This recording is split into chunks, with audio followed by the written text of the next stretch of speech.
Bye week is over. Time to move back into game mode. And our first thought for 49ers Chargers week. This is Sunday night football, lies on the offensive side of the ball for the 49ers.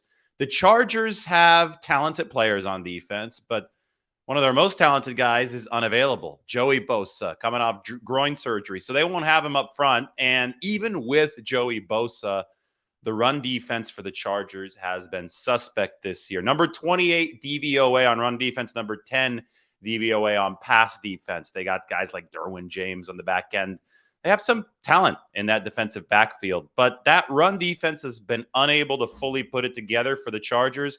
And to me, I see an opportunity for the 49ers. Obviously, they have Christian McCaffrey, but Elijah Mitchell might be coming back. Just think of that 1-2 punch. Elijah Mitchell, CMC in the 49ers backfield. We might really get to see what Kyle Shanahan has cooking here over the final 9 games of this season. The 49ers, their run game has to get better.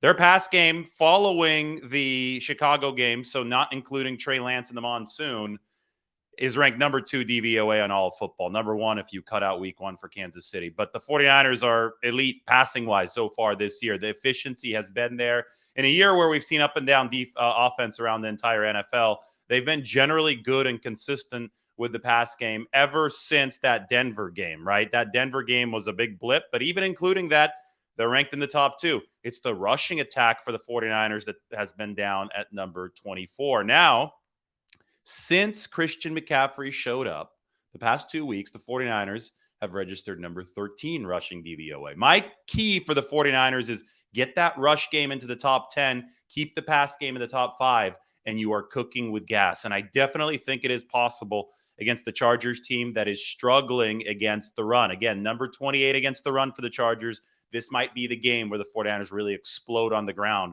with their new personnel. On top of that, Austin Johnson, Chargers defensive tackle, one of their big pieces inside, he's been ruled out of this game. So the 49ers do seem to have plenty of potential advantages coming up. Finally, this is an opening Chargers thought as well. Let's call them what they should be called, the San Diego Chargers. I don't like calling them the LA Chargers. Doesn't sound right. You know, they're just secondary tenants of the Rams. Meant so much to the community down there in San Diego, and they move out, and now they're not very popular at all in that LA area. But I inadvertently call them the San Diego Chargers, and I'm just going to start doing it. When I'm talking on the video, I'm just going to start saying San Diego. It's the San Diego Chargers. It only seems right? Well, Jack Murphy Stadium no longer there down there in San Diego. They erased it. The old Q Qualcomm Stadium. San Diego State built a spot, much smaller stadium, right at the same location there in Mission Valley. So the Chargers are long gone, but the name isn't to me.